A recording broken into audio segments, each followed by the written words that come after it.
Oke, so kita baca bagian pertama dari bagian Alkitab yang akan bahas ya. Saya mengambil dari halaman 239, bagian-bagian cuplikan aja di buku ini ya. Ini bukan daftar keseluruhan ya, jadi masih banyak bagian yang membicarakan mengenai wedding atau marriage di dalam Alkitab pasti ya. Tapi ini bagian-bagian yang penting. Kejadian pasal 2 ayat 18-25 ini saya bacakan aja ya. Tuhan Allah berfirman, tidak baik kalau manusia itu seorang diri saja, aku akan menjadikan penolong baginya yang sepadan dengan dia. Lalu Tuhan Allah membentuk dari tanah segala binatang hutan dan segala burung di udara, dibawanyalah semuanya kepada manusia itu untuk melihat bagaimana ia namanya, dan seperti nama yang diberikan manusia itu kepadanya, kepada tiap-tiap makhluk yang hidup, demikian nanti nama makhluk itu. Manusia memberi nama kepada segala ternak, kepada burung-burung di udara, dan kepada segala binatang hutan. Tapi baginya sendiri, ia tidak menjumpai penolong yang sepadan dengan dia. Lalu Tuhan Allah membuat manusia itu tidur, nyenyak. Ketika ia tidur, Tuhan Allah mengambil salah satu rusuk daripadanya, lalu menutup tempat itu dengan daging. Dan dari rusuk yang diambil Tuhan Allah dari manusia itu, dibangunnya seorang perempuan, lalu dibawanya kepada manusia itu. Lalu berkatalah manusia itu, inilah dia, tulang dari tulangku, daging dari dagingku. Ia akan dinamai perempuan sebab ia diambil dari laki-laki. Sebab itu seorang laki-laki akan meninggalkan ayahnya dan ibunya dan bersatu dengan istrinya sehingga keduanya menjadi satu daging. Mereka keduanya telanjang, manusia dan istrinya itu, tapi mereka tidak merasa malu. Bagian yang kedua dari Matius. Matius pasal yang ke-22 ayat ke-23 sampai ke-33. Pada hari itu datanglah kepada Yesus beberapa orang Saduki yang berpendapat bahwa tidak ada kebangkitan. Mereka bertanya kepadanya, Guru, Musa mengatakan bahwa jika seorang mati dan tidak meninggalkan anak, saudaranya harus kawin dengan istrinya itu dan membangkitkan keturunan bagi saudaranya itu.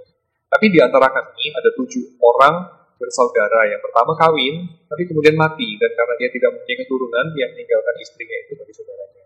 Demikian juga yang kedua dan yang ketiga, sampai dengan yang ke-7, dan akhirnya sesudah mereka semua, perempuan itu pun mati.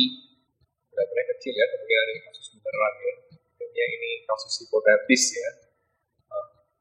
Kita membaca di Alkitab, Yehuda sama Tamar itu baru 2 generasi, kayaknya agak fantastis banget gitu ya. Sampai 7.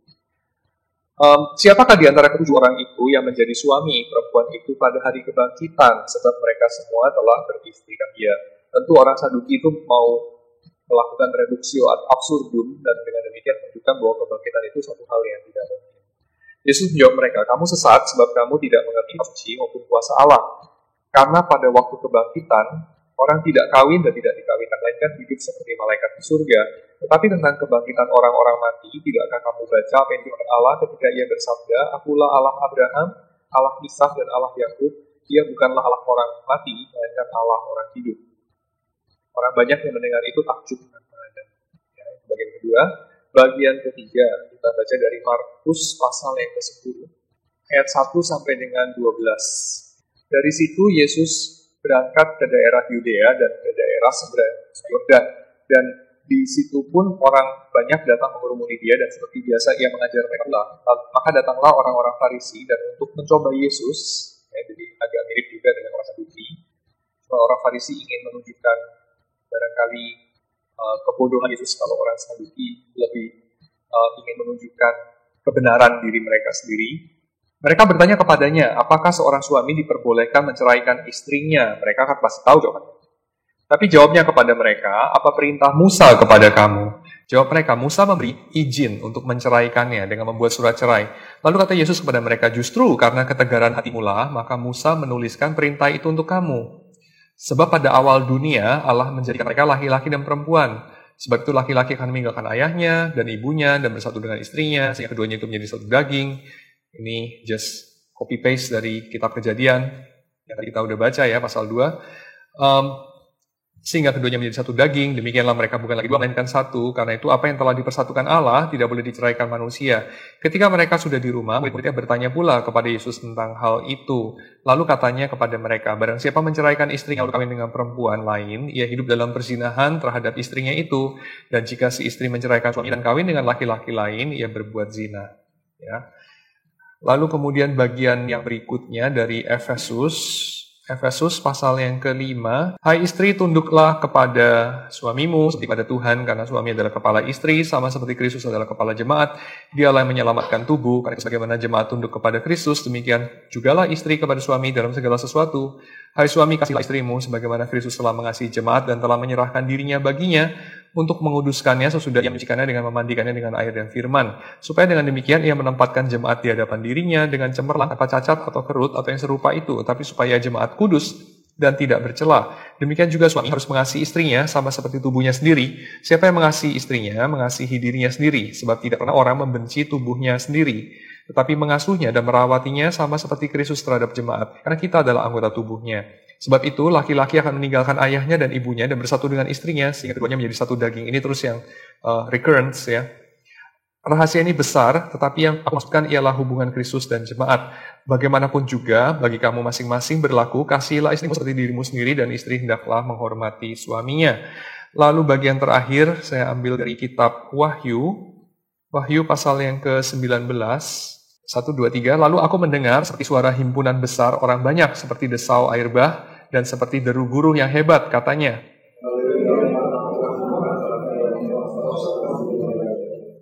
Marilah kita bersukacita dan bersorak-sorai, karena hari perkawinan anak domba telah tiba, dan kepadanya dikaruniakan supaya memakai. Ada keterangan sedikit tentang halus itu adalah perbuatan-perbuatan yang benar dari orang-orang kudus. Lalu ia berkata kepadaku, tuliskanlah, berbahagialah mereka yang diundang ke perjamuan kawin anak domba. Katanya lagi kepadaku, saudara sekalian. Ya, oke. So saya membawa di sini satu contoh tipikal undangan kawin. Saya nggak boleh kasih lihat namanya pasti ya. Tapi minggu ini saya lihat di saya punya meja undangan kawin banyak bener. Ini lagi musim kawin. Kalau deket-deket Desember atau apa gitu. Tipikal undangan kawin sekarang ya. Rada nggak tipikal sih, karena yang ini ada gunanya. Biasanya nggak ada gunanya. Yang ini ada gunanya, ada bukunya gitu ya. Terus ada kalendernya. Ada peta, definitely ada tanggal, nama, lokasi. Nggak ada foto, kadang-kadang ada foto, kadang nggak ada. Dulu pernah ada tren ada foto, belakangan nggak ada foto. Kadang-kadang ada voucher di dalam, bukan voucher Gojek biasanya. Ambil souvenir atau whatever. Kadang ada CD, ada whatever. Ya. Dan ini sudah pasti dibikin sama orang lain ya, sehati cards. So ada bisnisnya, ya, ada industri.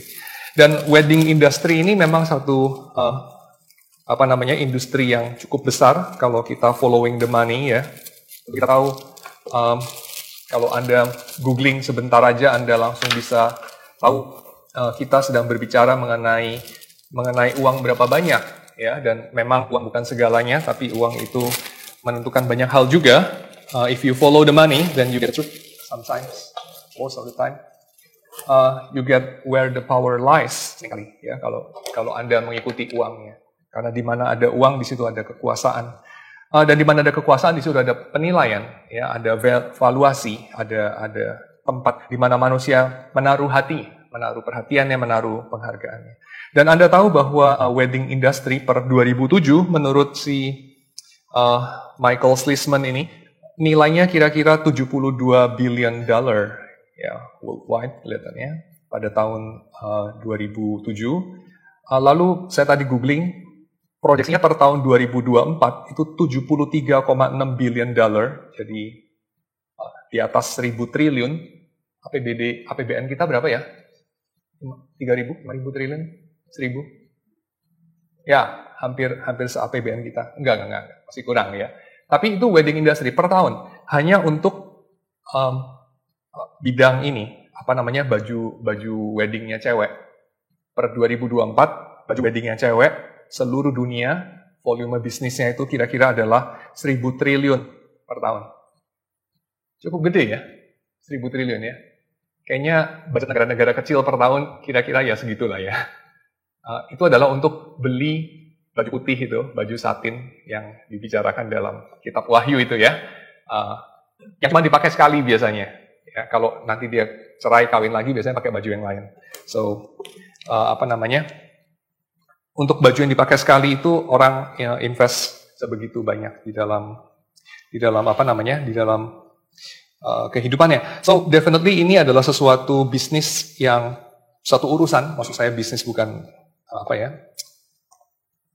financial business atau whatever. Tapi maksud saya itu adalah bisnis urusan yang penting dalam hidup manusia. Kalau orang bicara pernikahan itu biasanya mereka bukan melakukannya dengan sembarangan ya. Kalau orang pergi ke kolam renang gitu kadang-kadang pakai baju lancai-lancai gitu kan ya. Tapi kalau pergi kawinan ya enggak lah ya. Pergi kawinan biasanya orang merencanakan, apalagi kalau Anda yang punya hajatan gitu, Anda punya acara, mungkin Anda orang tuanya, mungkin Anda adalah pasangan yang nikah itu sendiri. Anda pasti merencanakannya baik-baik ya. Anda mungkin beberapa orang akan menganggapnya sebagai hari paling penting dalam hidup Anda, ya, yaitu hari pernikahan. Tapi kalau kita pikirkan ya, kita akan menganalisa mengenai pernikahan. Ini adalah contoh yang terakhir dari bagaimana kita membaca culture, ya, how to read culture. Dan saya akan memakai ini, sebagaimana Michael Schlissman memakai ini, untuk menjadi contoh bagaimana kita exegete ya, culture itu. Kita membaca dengan menggali sedapat mungkin itu, seobjektif mungkin, ya, sedapat mungkin kita menggali sebanyak mungkin, ya. Jadi sedapat mungkin kita bisa mendengarkan culture itu bicara apa kepada kita. Dan di sini kita akan membedakan dua hal. Yang pertama, kita bisa mengambil satu contoh konkret dari cultural text, ya, cultural text seperti misalnya wedding practice misalnya, atau kita mengambil contoh film atau sebuah lagu, ya, atau suatu penataan dari sebuah market, ya, atau whatever. Ya, arsitektur dan seterusnya. Itu cultural text, jadi mengacu kepada bendanya, mengacu kepada sesuatu objek yang kita amati. Tapi culture, kebudayaan itu bukan hanya terdiri dari objek-objek, bukan hanya terdiri dari praktik-praktik, ya, atau adat istiadat atau whatever, hal-hal yang konkret yang bisa ditaruh di atas meja, tapi juga terdiri dari arah, tren. Tren itu apa sih? Tren itu bukan benda-benda atau hal-hal yang baru ya, bukan ya. Tren itu arahnya. Jadi menuju kemana dia? Trennya itu naik atau turun, maju atau mundur, ya. Trennya itu kemana? Gitu ya. Tren itu arah. Sementara teks itu adalah hal yang kita amati. Nah, kalau kita melihat teks, kita bisa mengamati trennya dengan kita mengamati histori dari teks itu. Ya. Dan itu yang kita akan lakukan di dalam kita mengamati wedding sebagai salah satu teks yang kita bisa cuplik dari zaman kita, dan kita nanti akan melihat zaman ini di mana. Anda kan seringkali pakai frasa itu ya, quo vadis zaman kita gitu ya, menuju kemana zaman kita. Nah, itu pertanyaan apa? Tren atau teks? Tren, ya. Quo vadis itu pertanyaan tren, menuju kemana? Menuju ke arah apa? Membawa kita kemana? Menjadi orang semacam apa? Dan tren itu ya nggak cuma simple kayak makin hancur, makin bagus, makin naik, makin turun. Itu general lah ya. Tapi tren itu bisa juga dikaji dengan cara yang lebih nuans, yang lebih berguna ya. Membawa kita kemana gitu. Menjadi orang macam apa. Tentu Anda nggak bisa sesimpel itu bilang, wah ya kita dunia makin berdosa, itu kayak nggak terlalu ada gunanya sih kita ngomong kayak gitu ya. Yang lebih ada gunanya adalah begini. Kita menyadari, orang pada zaman Nero juga berdosa. Orang pada zaman Freddie Mercury juga berdosa. Orang dari zaman Jin Sewang juga berdosa. Orang zaman Stalin juga berdosa. Orang zaman Soeharto juga berdosa. Zaman Soekarno juga berdosa. Sampai zaman apa yang orang tidak berdosa? Salah satunya waktu Adam dan Hawa masih belum makan buah itu gitu ya. Jadi kalau kita mengatakan, oh trennya saya mau lihat nih makin turun atau makin naik, nggak terlalu ada gunanya lah. Ya. Karena apa? Karena yang lebih penting kita itu mengetahui kita itu secara konkret menjadi orang-orang yang dibawa oleh zaman kita ke arah mana, ya. Dan ke arah mana ini tentu ada hubungan dengan dosa, dengan penebusan, ya, tentu ada. Tetapi setelah kita beres dengan itu, kita bisa mengarahkan perhatian kita kepada sesuatu yang penting, yaitu sesuatu yang lebih konkret. Dosanya itu kayak apa gitu. Ya, karena saya kira orang Romawi berdosa, dosanya orang Romawi yang berbeda dengan orang Indonesia berdosa, dosanya orang Indonesia. Orang Indonesia zaman Soekarno berdosa, dosanya orang Indonesia zaman Soekarno, yang beda dengan dosanya orang Indonesia zaman Habibie misalnya. Ya. Jadi orang Indonesia ada di kota, berbeda dosanya dengan orang Indonesia yang ada di desa, berbeda lagi dengan orang Amazon, dan seterusnya ya. Sama-sama berdosa, tapi dosanya dosa apa? Dan ini sesuatu yang membawa kita memikirkan penting buat kita untuk meneliti cultural text dan cultural trend supaya kita itu dapat menjadi orang yang bijak. Karena kita bisa membuka mata dan kita mengetahui what's going on, ya, apa yang terjadi, what's going on. Ya, kayak yang referennya lagu itu ya, what's going on. Apa? Cranberries. So, untuk kita bisa mengetahui what's going on, ya, apa yang terjadi dalam hal wedding, saya kira kita bisa mengenakan apa yang Van Hooser itu lakukan pada cultural text untuk membaca trennya, ya. Teks ini entitasnya ya, kalau trennya itu menuju kemana dia. Nah, yang pertama dia memakai kategori kita membaca teks itu sendiri. Jadi, the world of the text. Ya. Jadi, dunia dari teks itu sendiri. Lalu yang kedua, the world behind the text. Lalu yang ketiga nanti, the world in front of the text. Dan the world in front of the text, ya of course, Anda yang membaca, ya termasuk di situ. Anda yang membaca, orang-orang sekeliling Anda yang menghidupi, ya teks ini. Nah, untuk Anda masuk kepada bagian yang pertama, membaca the world of the text, apa yang harus dilakukan? Kalau teksnya itu adalah wedding, ya, jadi teksnya ini wedding, apa yang harus dilakukan? Ya, Anda bisa meneliti mengenai wedding itu sendiri. Sama seperti yang kita sudah lakukan. Ini sekalian saya review yang kemarin-kemarin ya. Terhadap teksnya Eminem misalnya ya. Kalau Anda pengen mengerti mengenai fenomena Eminem, tahun 2007 dia cukup terkenal. Sekarang sih sudah enggak ya. Sekarang entahlah siapa. Ya, Anda harus dengerin lagunya.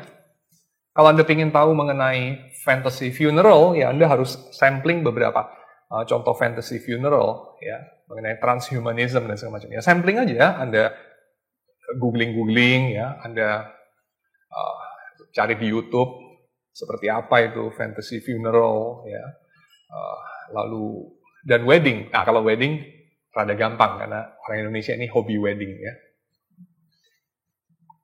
Anda cukup hari Sabtu meluangkan waktu ke RMCI itu, bisa 1 hari 3 wedding gitu kan. Sinema 1, sinema 2, sinema 3 gitu ya.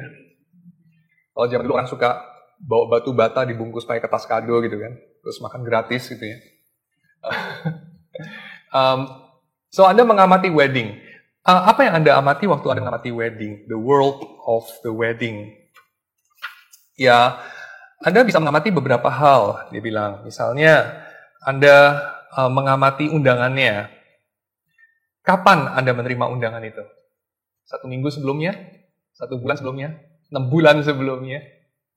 Undangannya dalam bentuk apa? E-flyer, digital, di telepon, ditulis secara kertas, word of mouth, disiarkan di radio, di koran, di TV, atau seperti biasanya ya, itu ya, sesuatu kertas karton yang tebal. Kenapa masih tebal? Kenapa nggak tipis? Kenapa karton? Kenapa bukan kain? Kenapa bukan piring atau whatever gitu ya? Nah, itu speak something. Ya. Apa yang dikatakan di sana? Apakah cuma data, nama, di mana diadakan harinya, jamnya, atau dia bercerita? Ya, undangannya bercerita.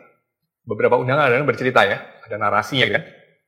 Jadi bagaimana mereka bertemu mungkin atau apa ya, ada temanya, ada gambar, mungkin nggak harus gambar orangnya gitu ya, tapi gambar kayak whatever, gambar dari apa, The Hobbit kali atau Titanic kali atau whatever, ya, Star Wars kali atau whatever. Lalu kemudian apa saja yang terjadi sebelum peristiwa pernikahan, sebelum hari weddingnya. Karena wedding ini kan kadang-kadang bukan hanya satu peristiwa, tapi banyak peristiwa ya. Kalau orang-orang Chinese mungkin apa ya, acara minum teh itu ya, yang biasanya nggak diminum tehnya ya, hari itu diminum gitu kan. Yang biasanya orang nggak bersimpu, hari itu bersimpu gitu kan. Ada bridal shower, ada bachelor party mungkin. Mungkin ada rehearsal nggak sebelum pesta pernikahannya? Mungkin ada rehearsal. Ada yang nggak ada, gitu ya. Diselenggarakan di mana? Di restoran mungkin, atau di gereja, atau di taman, atau di Bali, atau di entah. Ya. Jadi itu berbicara sesuatu tentang pernikahannya. Kalau Anda ingin tahu the world of the text, Anda harus mengamati itu semua.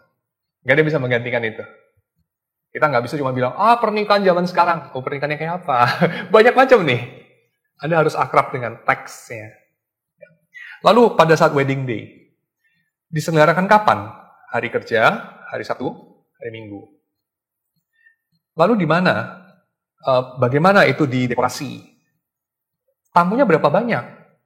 Wedding day di mana tamunya 100, beda banget dengan kalau tamunya 1000. Beda lagi kalau tamunya 4000 itu. Beda banget. So, Anda mencermati itu. Lalu kemudian penampakan dari si pengantin itu kayak apa? Penampakannya. Ya rata-rata sih bajunya putih gitu ya. Tapi ada beberapa pengantin pakai baju hitam loh. Saya pernah menghadiri pernikahan, pengantinnya keduanya pakai bajunya hitam gitu. Mungkin pakai temanya itu tema Addams Family gitu ya kali ya, atau temanya siapa, Tim Burton gitu ya. Dia pakai baju hitam gitu ya, terus pakai lipstiknya hitam gitu. Terus diselenggarakan juga malam hari gitu ya. Ya biasanya sih memang malam sih ya. Lalu siapa yang berpartisipasi di dalam wedding itu? Orang tuanya ikut nggak misalnya? Apakah orang dari pihak gereja ikut? Kalau ikut, lantas perannya apa di sana? Apakah cuma sekedar pelengkap ya? Beberapa orang yang menikah itu kan menikah yang paling eksotik gitu ya, di Hawaii, di Las Vegas, atau di Bali, atau whatever, yang fokusnya adalah tempatnya indah gitu, tempatnya bagus, ini hari saya, lalu ya pendetanya siapa aja lah ya, pastornya siapa aja lah, yang penting itu ada di situ ya, mungkin temannya dipakein baju pastor juga boleh lah gitu ya, yang penting dia ngoceh-ngoceh yang standar dari situ ya, terus ya, asal nggak ada yang kenal juga maybe, tapi takut kualat lah ya udahlah, udah yang asli aja. Lalu itu akan berbeda dengan seperti yang diselenggarakan di GRI biasanya ya, yang sepertinya kok di bawah cengkeraman para pastor kan. Jadi itu pasti beda banget gitu. Lalu waktu Anda menghadiri seremoninya itu bagaimana distrukturkan liturginya? Ya, distrukturkan urut-urutan kejadiannya. Siapa yang memulai? Siapa yang memimpin acara? Lalu janji macam apa yang diucapkan sama si kedua mempelai? Apakah religius nggak? Nggak semua wedding itu religius loh, ya kan? Karena wedding itu kan definitely nggak cuma orang Kristen ya, orang ateis juga wedding kan ya. So religius nggak? Lalu kalaupun ada bagian religiusnya, misalnya mungkin ada lagu ya, mungkin ada ya itu tadi ada romonya, ada pasturnya, mungkin ada diselenggarakan di gereja, tapi itu ditempatkan di mana gitu? Bagaimana memakainya? Apakah hanya sebagai syarat ataukah itu pusatnya atau apa ya? Lalu kalau ada khotbahnya itu berapa panjang, isi khotbahnya apa, diharapkan bagaimana? Itu nanti menentukan juga what kind of wedding. Lalu musik ya, musiknya apa? Apakah musiknya itu yang tradisional, atau musik pop, atau jazz, atau mungkin hip hop, atau whatever. Ya. Siapa yang nyanyi? Lalu bagaimana servisnya diakhiri? Lalu apakah ada resepsi nggak? setelah wedding? Kalau resepsi, apakah itu lebih wah daripada pemberkatannya, atau lebih simpel, atau nggak ada?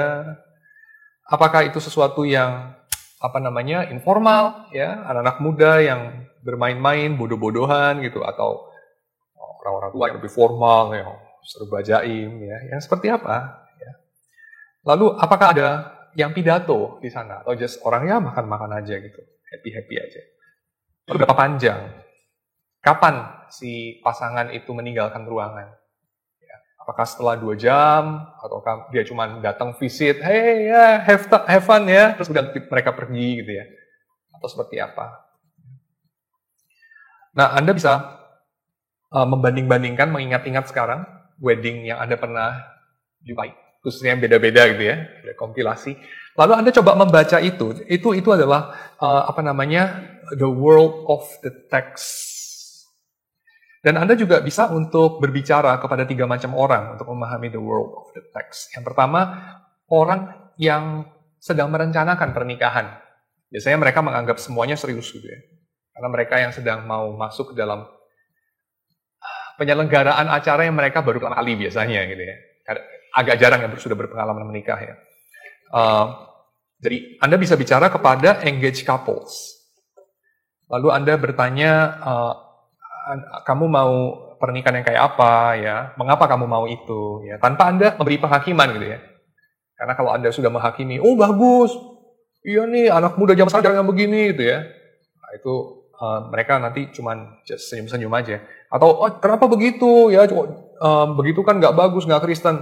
Nah ini ditahan dulu karena ada intinya itu kepengen tahu gitu ya. Jadi Anda bicara kepada engaged couples waktu lagi planning. Apa yang mereka harapkan, apa yang mereka nikmati, apa yang mereka anggap sebagai sesuatu yang menegangkan, ya, stressful. Apakah biayanya, apakah pandangan orang, apakah mereka takut salah, ataukah mereka apa. Ya. Lalu Anda juga bisa bicara pada jenis orang kedua, yaitu orang yang baru menikah. Ya.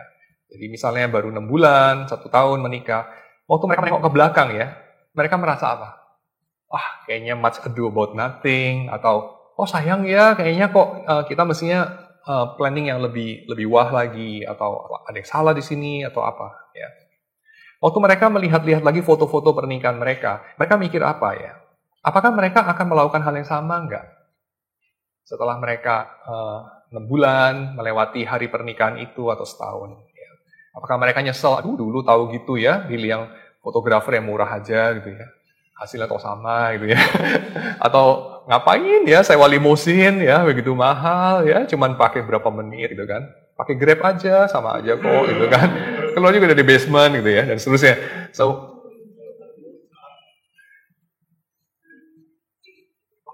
Lalu pilihan-pilihan ini dan itu seberapa itu sungguh-sungguh berpengaruh setelah Anda setahun 2 tahun nikah, terus Anda ingat-ingat ke belakang gitu ya. Pilihan kue yang dipertengkarkan, ya coklat vanilla, enggak bubble gum ya dan segala macam.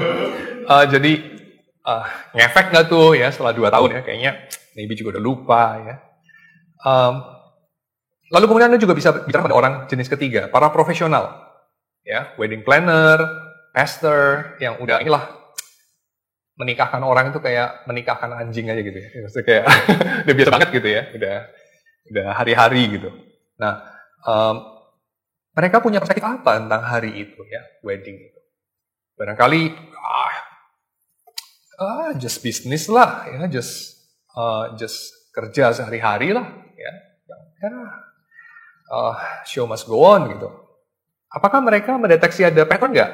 Ya, wedding organizer, mungkin bridal, mungkin tukang kue, mungkin pastor, mereka mendeteksi ada pattern nggak? Misalnya 10 tahun kemarin kayak gimana, 10 tahun ini gimana, ya, 50 tahun yang lalu seperti apa. Ada bandingkan studio foto yang satu ya dengan studio foto yang lain, mereka bisa mendeteksi nggak ada pergerakan tren yang seperti apa. Ya, misalnya kayak, saya kira 50 tahun yang lalu nggak ada yang namanya pre-wedding foto yang ada ini ya. Pre-wedding itu kayaknya bisnis 30 tahun lalu, 20 tahun? 20 tahun ini ya kayaknya ya. Kayaknya dulu nggak ada ya pre-wedding ya. Lalu habis ini mungkin ada post-wedding. Karena kan diversifikasi produk ini masih ada terus ya, post wedding mungkin re-wedding ya, karena tapi mungkin juga nggak perlu karena manusia tambah banyak gitu kan. So ya, cukup sibuk lah orang-orang dalam bisnis wedding ini.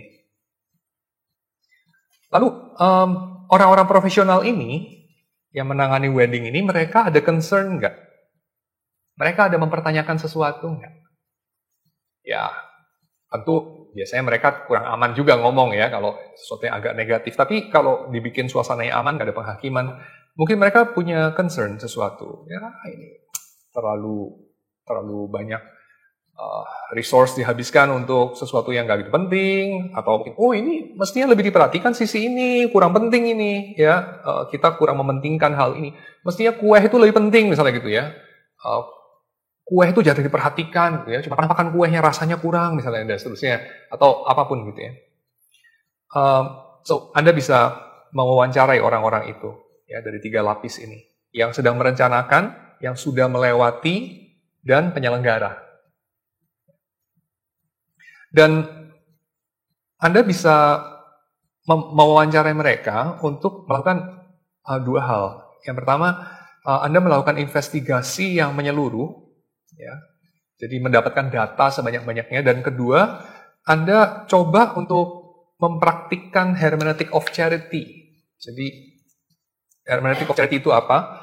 Anda tidak curiga sama niat buruk mereka. Wedding planner itu memaksimalkan untung gitu ya.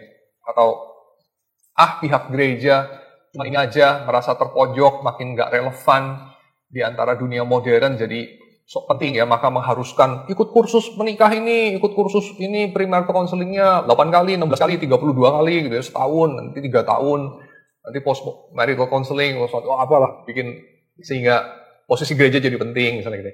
Nggak perlu untuk mencurigai, tapi boleh untuk lebih generous waktu membaca teks itu. Ya, jadi waktu kita mewawancarai semuanya itu ya, pasangan yang mau menikah, pasangan yang barusan menikah, dan penyelenggara, kita bisa mewawancarai dengan lebih netral lah gitu ya, dengan lebih kasih generosity, ya, kemurah hatian waktu menafsirkan. Oke, kalau Anda melakukan itu, Anda akan mendapati the world of the text. Anda jadi ahli lah mengenai wedding itu, kayak apa saja. Tapi itu adalah sesuatu teks yang di permukaan. Teks itu muncul ada riwayatnya.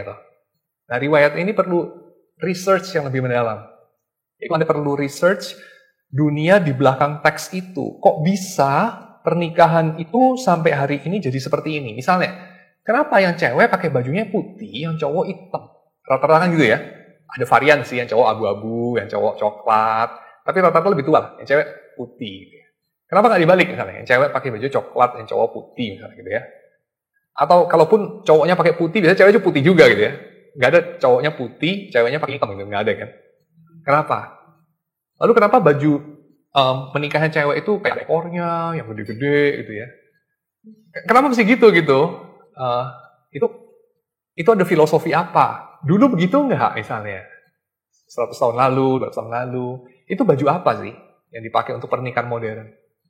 Ya, kelihatannya bukan dari Jawa, kelihatannya bukan dari Cina, tapi kelihatannya kayak dari Barat gitu ya, yang universally accepted as modern wedding, ya itu dari Barat. Kenapa gitu? Itu mengesankan apa? Ada narasi apa di belakang itu? Ya, lalu Anda bisa mengamati kayak, ya, ini kan satu sisi ya. Jadi seperti misalnya sangat sedikit orang Barat itu pakai baju kawinan Jawa gitu, atau orang Barat pakai baju kawinan Mandarin gitu ya. Tapi kalau orang Hong Kong ya, orang whatever, Shanghai, Singapura ya, Taiwan, pakai baju nikahan Barat banyak banget gitu ya. Mungkin lebih banyak daripada pakai baju nikahan Cina kan. Juga orang Jawa dan Batak dan whatever, Ambon, Papua gitu ya. Kenapa gitu? Kenapa? Ada narasi apa? Itu Anda bisa melihat banyak ini sih ya, majalah-majalah yang membahas mengenai kebudayaan seperti Atlantic Monthly, Books and Culture, Hedgehog Review, New Yorker, ya, mungkin kalau di Indonesia Basis ya, atau yang lain-lain, Buletin Pilar barangkali. Jadi Anda coba untuk quick search ya, majalah-majalah. Juga kalau mau lebih dalam, Anda masuk ke ini, jurnal, ya, kajian ilmiah. Jadi Anda memeriksa misalnya jurnal dari Oxford University, Cambridge, mungkin dari UI, mungkin dari UGM, mungkin dari Northwestern University, mungkin dari seminari, ya, WTS maybe, atau RTS, whatever. Anda coba untuk meneliti sejarah daripada wedding, ya, dan itu caranya Anda masuk kepada dunia di belakang teks. Lalu kita masuk kepada sisi yang lebih realistis mungkin, ya, lebih praktis. Ini kan satu industri, dan industri itu pasti ya ada duitnya, ya. Then you must follow the money. You must follow the money. Ini melibatkan uang berapa, dari mana dia berasal, dari ada sub produknya apa saja, ya. Jadi industri fashion, industri tekstil, ada industri properti barangkali, ya, ada industri fotografi dan alat foto dan makanan, ya, dan segala macam. So itu semua mesti mesti didalami, ditelusuri supaya Anda tahu what's going on, ya, what's going on. Itu adalah the world behind the text. Lalu kemudian kita masuk kepada the world in front of the text. Waktu Anda membaca dengan satu bias, dan waktu Anda membaca, bias Anda juga dipengaruhi sama apa yang Anda baca.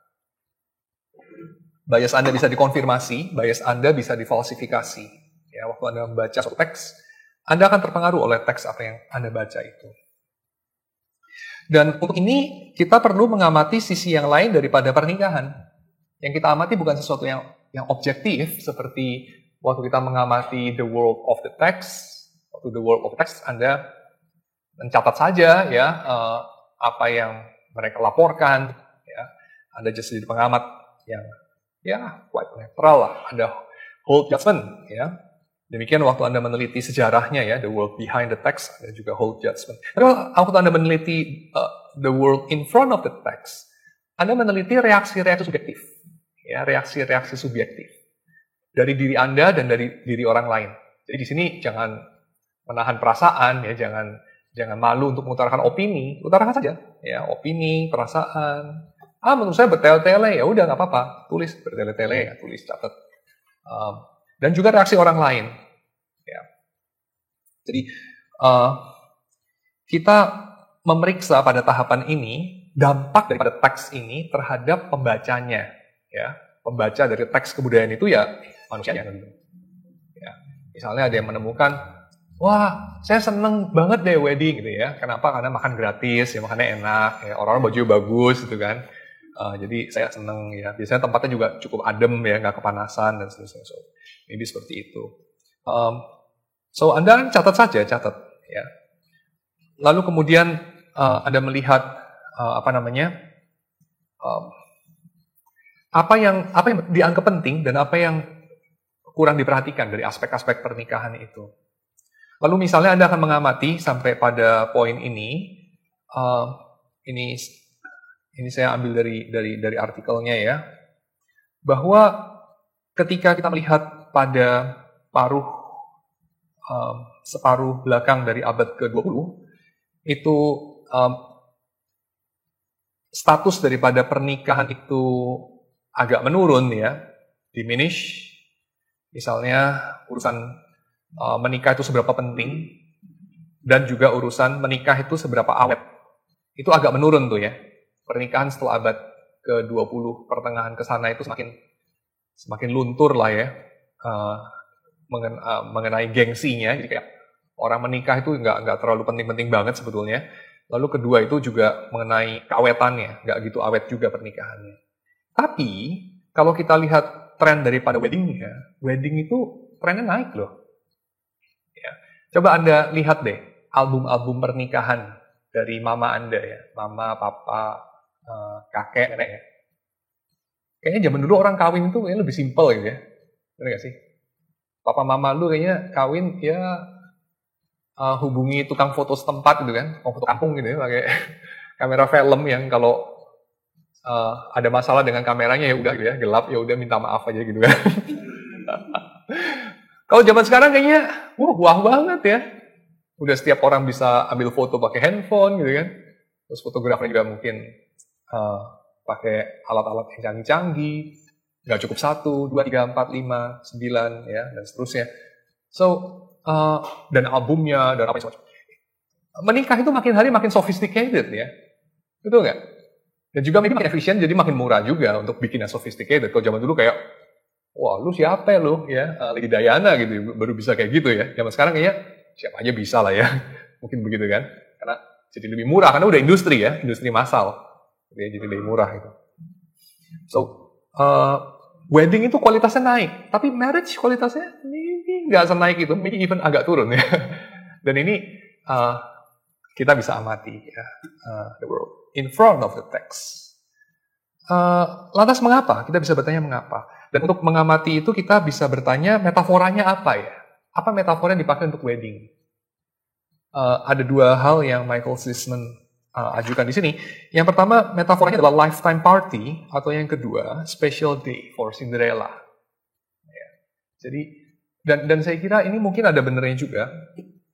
Kalau kita melihat tema-tema utama dari wedding ya, wedding itu sepertinya memang dirancang untuk fit in pada narasi Cinderella. Jadi, seorang perempuan yang hari-hari biasa ya tidak pakai baju seperti Cinderella ya. No. Dia pakai baju seperti Cinderella karena Cinderella ya. Ella yang tinggal di dekat Cinder, di dekat tempat pembakaran itu ya, pemanas ya. Makanya dia namanya Cinderella, loh. Cinderella namanya dia Ella, tapi dipanggil Cinderella. Tapi Cinderella itu pada malam itu dia jadi stunning. Ya, dia itu jadi pakai baju yang bagus, dia pakai kereta yang keren, dia itu pakai sepatu yang keren, lalu kemudian dia bertingkah seperti putri bangsawan, lalu pada hari itu dia menjadi ratu sehari, ya semacam itu. Jadi paradigmanya saya kira wedding itu adalah menjadikan perempuan biasa-biasa saja, even di dalam hati itu saya itu Cinderella, kalau bukan ugly duckling. Hari itu saya adalah Cinderella. Ya. Cinderella pada pesta pernikahan raja maksudnya. Ya, dan kita tahu Cinderella kemudian endingnya kan mereka itu menikah lalu happy ever after kan gitu. So itu yang diharapkan. Itu root metafornya barangkali. Jadi mungkin itu adalah alasan dibalik gaunnya putih, lalu bentuknya seperti itu dan seterusnya. Jadi yang menjadi patron yang kita ikuti ya Disney, ya Disney. Oke, lalu kita sekarang masuk pada apa yang dikatakan Alkitab. Ya. Alkitab mengatakan banyak hal tentu dan juga sedikit hal mengenai pernikahan. Alkitab mengatakan lebih banyak hal mengenai pernikahan ketimbang mengenai perkawin. Alkitab mengatakan lebih banyak hal mengenai marriage ketimbang mengenai wedding. Dalam bahasa Indonesia apa ya?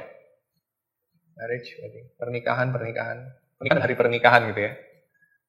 Jadi Alkitab lebih banyak ngomong mengenai pernikahannya, bukan hari pernikahannya.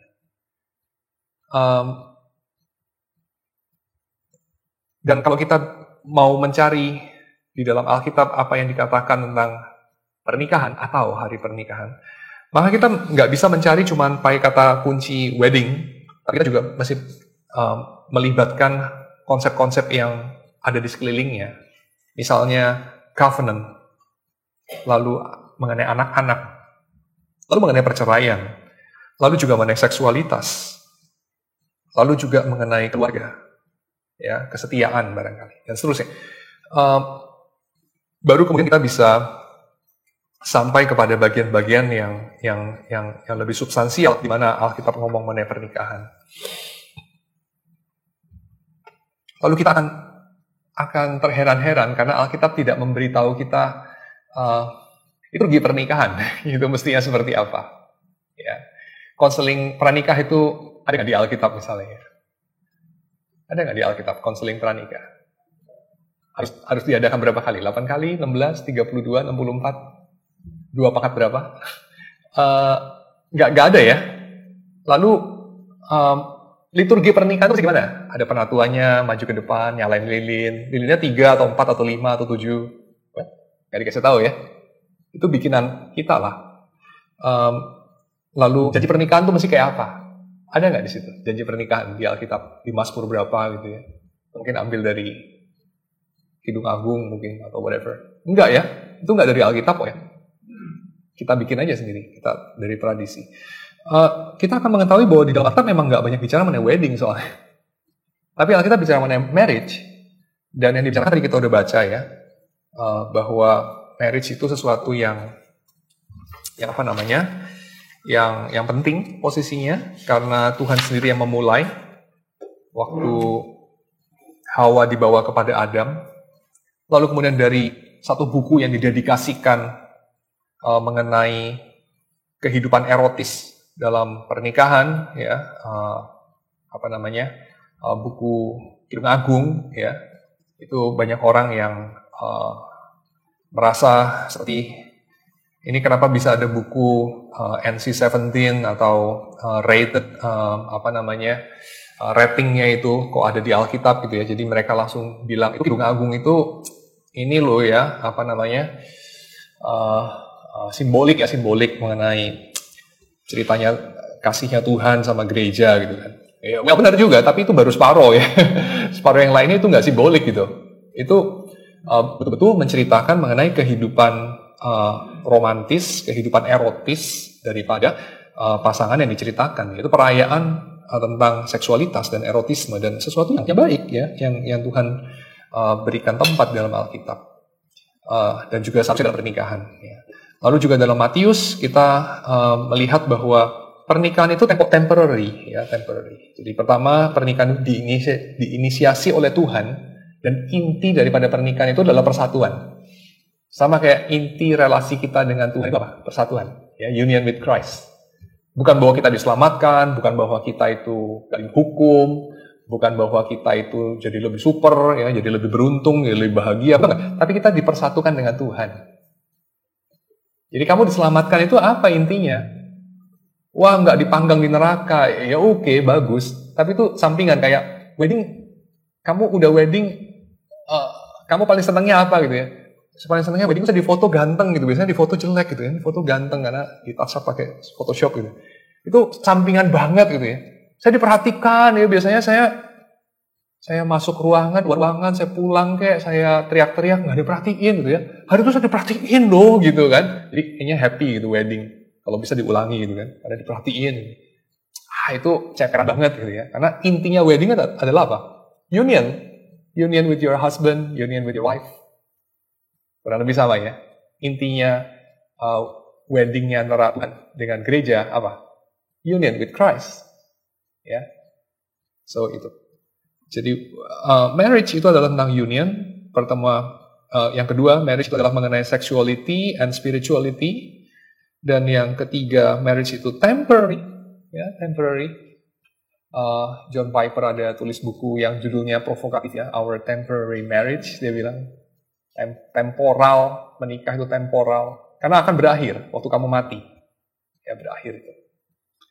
Yang ketiga pernikahan itu baik. Ya, it's a good thing. Pernikahan itu baik.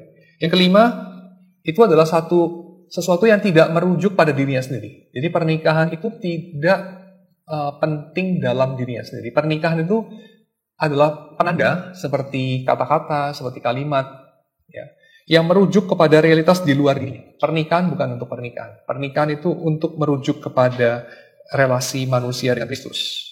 Seperti manusia itu bukan demi manusia. Manusia itu demi sesuatu yang di luar manusia. Dari Tuhan. Lalu yang keenam, pernikahan itu sifatnya juga eschatological. Nah ini agak seperti bertentangan dengan yang pernikahan itu terbatas, gitu ya, temporary. Tapi eschatological. Kenapa? Karena pernikahan itu juga menjadi satu gambaran yang kita lihat ada di dalam kitab Wahyu, yaitu akhir daripada penyelamatan manusia, penyelamatan dari ciptaan. Ya. Itu adalah satu pesta pernikahan anak domba. Itu gambaran akhirnya. Ya.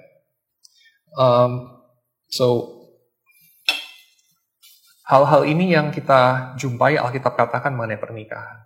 Nah, mari kita lihat hal ini dari kacamata keseluruhan tren Alkitab ya. Jadi tadi itu kalau kita bicara topikal, lalu sekarang kita masuk kepada kalau kita melihat trennya di dalam Alkitab dan tren di dalam Alkitab, arah daripada jalan ceritanya Alkitab, kalian tahu kan? Apa? Kalau kita bicara isinya Alkitab, topik-topiknya banyak ya. Alkitab bicara banyak hal kan, mengenai Tuhan, manusia, dosa, perusahaan ya, mengenai pernikahan, mengenai makanan, mengenai berdagang, mengenai membesarkan anak, ya, mengenai pemerintah. Wah, Alkitab isinya banyak kan ya. Tapi kalau lihat trennya, lihat jalan Alkitab ya, plotnya. Jadi adegannya banyak nih Alkitab nih, tapi plot besarnya apa? Kalian orang reform mesti tahu dong. Sejarah keselamatan. Jadi Alkitab itu plot besarnya adalah penciptaan, kejatuhan, penebusan. Ya, penciptaan, kejatuhan, penebusan. Itu plotnya. Dan kalau kita lihat dari kata ini, penciptaan, kejatuhan, penebusan. Maka pernikahan kita tahu itu sudah ada sejak penciptaan. Ya. Tuhan menciptakan manusia itu untuk menikah. Ya, ini bukan berarti semua manusia harus menikah, kalau enggak kurang manusiawi. Enggak sih. Tapi secara umum, Tuhan itu menciptakan manusia sebagai makhluk seksual, sebagai makhluk yang kawin, sebagai makhluk yang dihasilkan di dalam perkawinan, dibesarkan di dalam perkawinan, sebagai makhluk yang memang lekat dengan pernikahan ya. Ya, that's a part of our being human gitu. Ya, menikah.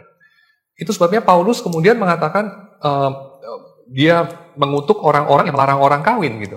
Yaitu salah satu tanda daripada orang-orang yang melawan Tuhan gitu. Ya, mereka bikin peraturan yang melarang orang untuk kawin.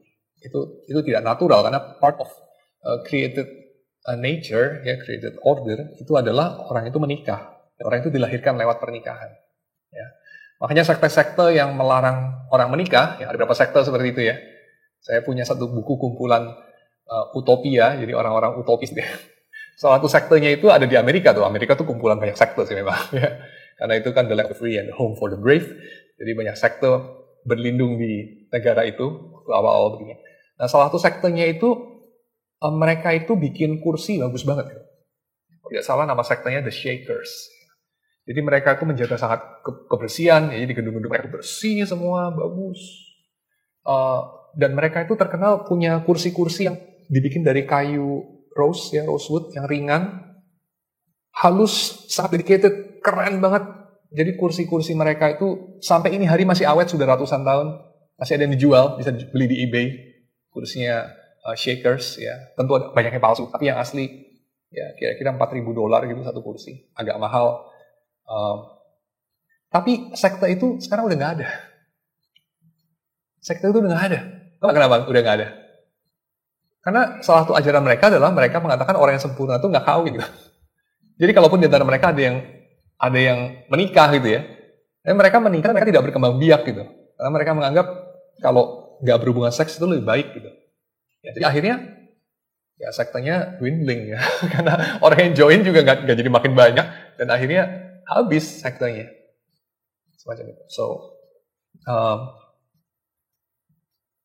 dalam penciptaan itu sudah ada satu rencana bahwa Tuhan menciptakan manusia yang menikah.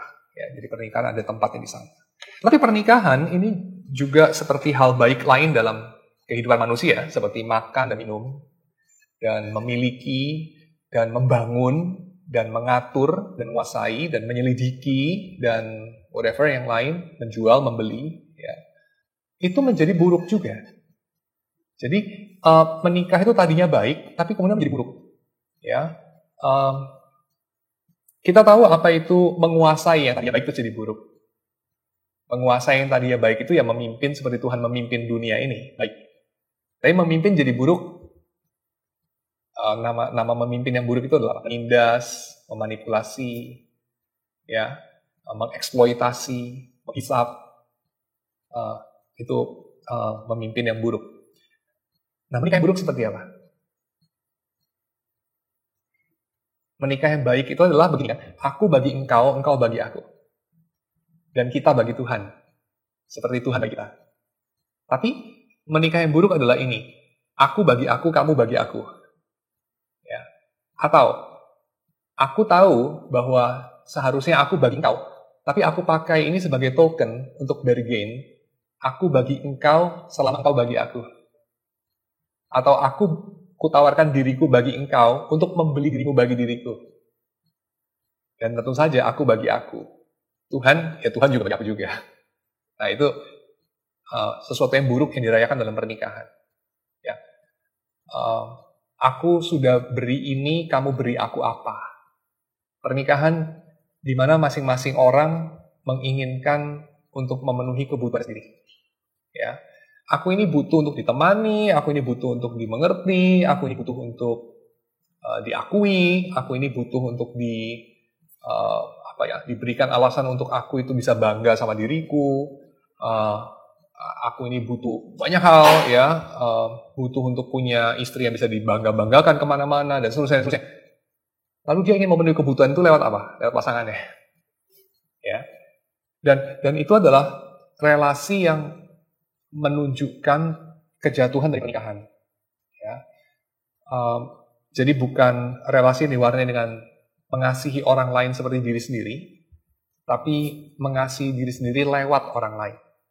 Ya. Dan mengasihi diri sendiri lewat Allah juga. Dan itu sesuatu yang pada akhirnya doomed to fail, ya. Karena orang yang seperti itu bukan malah menjadi orang yang puas dengan orang lain dan dengan Allah dan dengan dunia ini dan hidupnya dan dengan dirinya sendiri. Paling ironis, orang yang hidup bagi dirinya sendiri tidak puas dengan dirinya sendiri. Itu ironinya di sana. Tapi kalau orang yang merasa cukup, lalu kemudian dia memberi dirinya bagi dunia, dia memberi dirinya bagi Allah, dia memberi dirinya bagi orang lain. Tapi juga pada saat yang sama dia menerima orang lain bagi dirinya. Ya, karena ini juga bisa menjadi sesuatu yang menjadi sesuatu kepalsuan. Enggak lah, saya enggak mau terima apa-apa lah. Ya saya buat orang lain boleh, orang lain buat saya enggak lah, saya enggak perlu gitu ya. Itu seringkali dia memenuhi kebutuhannya untuk menjadi penolong, menjadi martir. Kebutuhan yang menjadi pahlawan, menjadi orang yang hebat, lebih tinggi dari orang lain. Seringkali begitu ya. Dan itu tetap sama, kebutuhan juga. Nah, tapi ini tidak ya. Ini adalah kita memberi diri bagi orang lain, sebagaimana kita membiarkan orang lain memberi diri bagi kita. Kita memberi diri bagi Tuhan, setelah terlebih dahulu kita menerima bahwa Tuhan memberi dirinya bagi kita. Dan itu adalah sesuatu eksistensi bersama yang diwarnai dengan ini, diwarnai dengan kasih. Ya. Dan orang ketika menghidupi eksistensi itu, orang mengalami Allah. Orang mengalami Allah beserta mereka. Dan relasi seperti itu tentu di dalam dunia ini, dalam dunia yang sudah jatuh ya, itu membutuhkan orang menerima penebusan Kristus, ya, baru dia kemudian bisa sungguh-sungguh bertobat dari arah hati yang salah itu ya. Jadi orang yang dipenuhi hatinya dengan air hidup itu, baru kemudian dari hatinya bisa keluar kehidupan, kata Kristus. Ya. Jadi itu bukan sesuatu yang keluar dari dirinya sendiri, tapi karena dia sudah dipenuhi oleh Tuhan. Ya.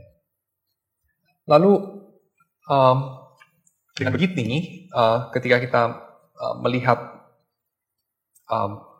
realitas pernikahan sebagai satu cultural text, lalu kita juga melihat cultural trend dari cultural text ini, maka kita bisa melihat juga bahwa sebagai orang Kristen kita bisa menjadi cultural agent karena kita punya modal dari dua sisi. Yang pertama, mata kita sudah terbuka. Yang kedua, diri kita dalam komunitas kita sudah diubahkan juga sama Tuhan. Ya, mata kita terbuka apa? Mata kita terbuka akan betapa indahnya pernikahan itu dan bagaimana menempatkan wedding di dalam marriage yang seharusnya. Lalu juga kita mengetahui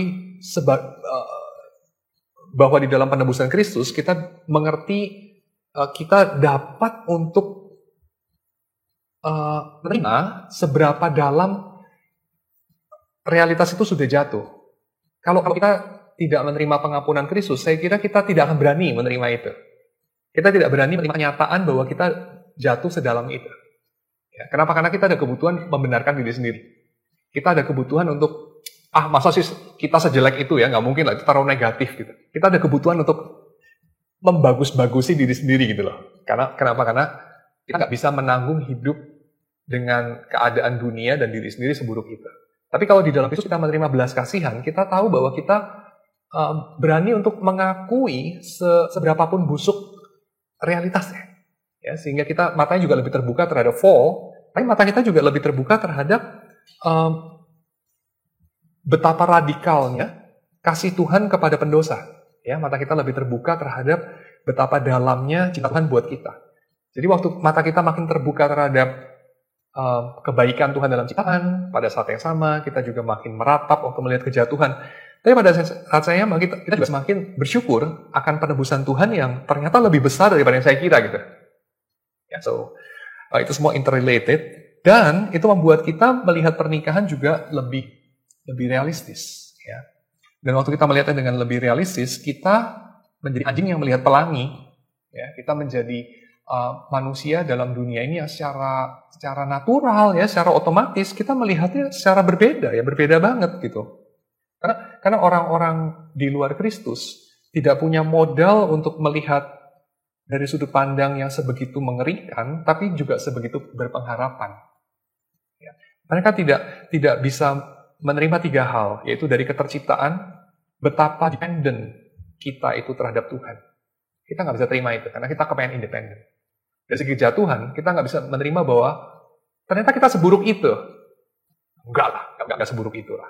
Gua nggak jangan lebay gitu lah. Gitu ya. Tapi juga yang ketiga, bahwa ternyata kita sebegitu perlu bersyukur. Karena Tuhan ternyata semurah hati itu.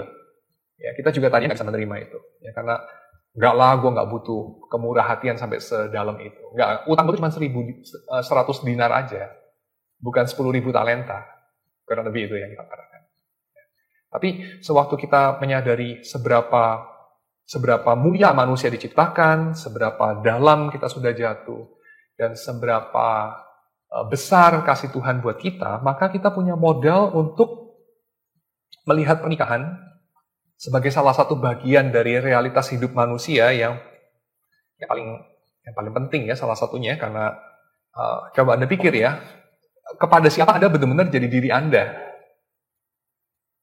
Kayaknya agak jarang orang akan menjawab, saya itu jadi diri saya sendiri, paling jadi diri sendiri itu sama teman di sebelah itu loh, yang orang asing baru kenal di sebelah bangku pesawat terbang saya itu. Yang setelah 2 jam terbang terus turun, udahlah nggak tahu juga nomor teleponnya, nggak tahu juga namanya siapa gitu ya. Saya paling jadi diri sendiri itu sama dia. Kayaknya agak jarang ya orang begitu ya. Paling jadi diri sendiri ya sama istri atau suami gitu kan. Tapi Anda tahu bahwa ketika Anda jadi diri sendiri, maka Anda mengalami orang lain hidupnya jadi kurang nyaman juga. Demikian ketika orang lain jadi diri sendiri, mungkin Anda juga jadi kurang nyaman. Tapi di dalam Kristus, kita mengetahui bahwa ketika Anda jadi diri sendiri, Anda bisa menemukan Anda diterima. Ya. Dan Anda bisa extend itu, hospitality itu kepada orang lain. Dan orang lain kepada Anda. Dan Anda menikmati yang namanya persekutuan. Ya, persekutuan. Dan Anda mengalami apa? Mengalami ditebus, mengalami ditolong Tuhan. Dan ketika di dalam pernikahan Anda mengalami Anda ditolong Tuhan, saya kira Anda bisa extend hospitality itu yang Anda sudah alami dalam pernikahan, dalam relasi Anda dengan Tuhan, kepada dunia ini, dan at the end kepada musuh Anda. Jadi, secara eskatologis, kira-kira saya bisa katakan begini, ketika kamu mengalami dikasihi sama kasihmu, itu modal kamu untuk mengasihi musuhmu. Dan tiap orang sebelum punya kekasih, ya ini buat yang jomblo, buat orang yang tidak punya kekasih, Tuhan selalu menyediakan orang yang mengasihi dia. Setidaknya ini, mamanya dia. Ya, karena mamanya anjing aja sayang sama anak anjing. Apalagi mamanya orang gitu ya. Mama kamu tuh sayang sama kamu gitu. Setidaknya. Jadi ada orang yang menyayangi kamu. Ya, yaitu orang yang menyediakan kos-kosan selama 9 bulan di perut dia, yang namanya nggak kebetulan rahim ya. Rahim itu dari kata rahmah dalam bahasa Aramaik, artinya adalah love. Ya. That's the home for love. Loving home. Itu rahim. Dan ya, kamu mengalami dikasih. Itu modal kamu untuk kamu mengasihi. Dan kamu akan mengalami itu ketika kamu mengalami, hey, ada yang bukan mama saya, tapi mengasihi saya. Siapa itu? Istrimu. Ya, ada yang bukan papa saya, tapi menghidupi saya. Mengasihi saya, siapa itu? suamimu, gitu ya. Makanya seorang laki-laki akan meninggalkan rumah ayahnya dan ibunya, bersatu dengan istrinya, ya. Yang mana istrinya juga meninggalkan ayahnya dan ibunya, gitu kan. Seperti Rahel dan Lea meninggalkan Laban dan bersatu dengan Yakub. Dan di situ dia memulai sesuatu pengalaman ekstensi daripada rahim itu. Seperti Freud mengatakan, ya kita tuh selalu punya refleks kembali ke rahim gitu ya, khususnya dalam keadaan-keadaan paling stressful, ya, ingin kembali ke rahim. Kalau Anda nonton film Gravity itu ya, Gravity, ada yang nonton Gravity, Sandra Bullock atau siapa itu yang main, George Clooney ya.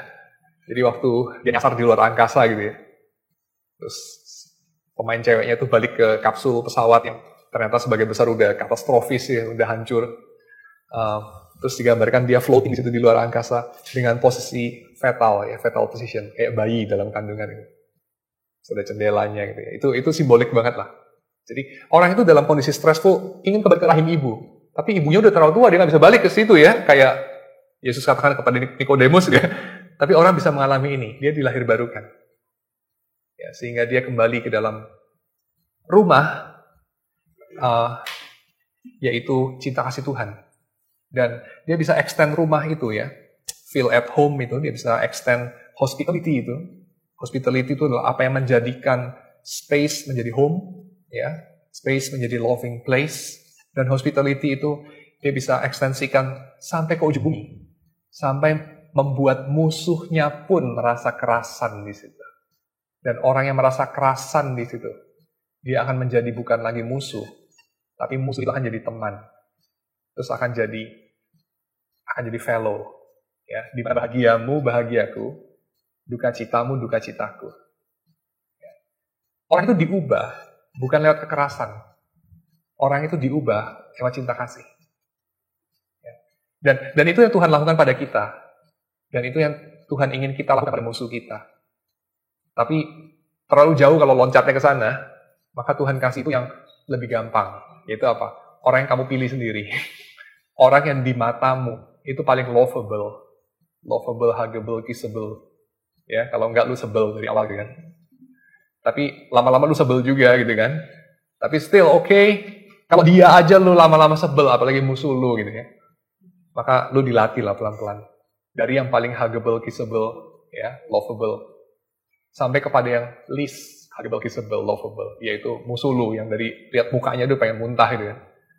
One day kamu akan hidup dalam sebuah dunia di mana kalau dia bahagia, kamu bahagia. Ya, kalau musuhmu itu bahagia, kamu bahagia. Dan of course, pada saat itu dia sudah bukan orang yang sama. Seperti kamu juga bukan orang yang sama. Oke, saya kira itu. Lalu bagaimana secara praktis kita bisa mempengaruhi ya praktik pernikahan ini? Pernikahan ya seperti tadi saya bilang nggak ada di Alkitab, jadi ya nggak ada kayak ini salah ya Pak ya, ini benar ya, ini boleh nggak sih, ini nggak boleh, nggak ada kayak gitu terlalu banyak sih. Ya pasti nggak boleh kayak misalnya apa ya, kamu menikah habisin duit begitu banyak sampai hutang 7 turunan, nanti anakmu mesti cicil pernikahanmu gitu ya setelah 70 tahun utangnya masih belum kebayar gitu ya, jadi anakmu mesti cicil. Kan kamu udah lahir di keluarga papa ya, mesti cicil. Dulu papa menikah sama mama, mati lah, nggak ada kayak gitu ya. Itu dulu pasti nggak boleh ya gitu. Tapi kalau kita waras-waras saja, kayaknya kan kemungkinan banyak sekali gitu. Nah dari kemungkinan ini terus bagaimana kita mau hidup berkenan pada Tuhan gitu ya.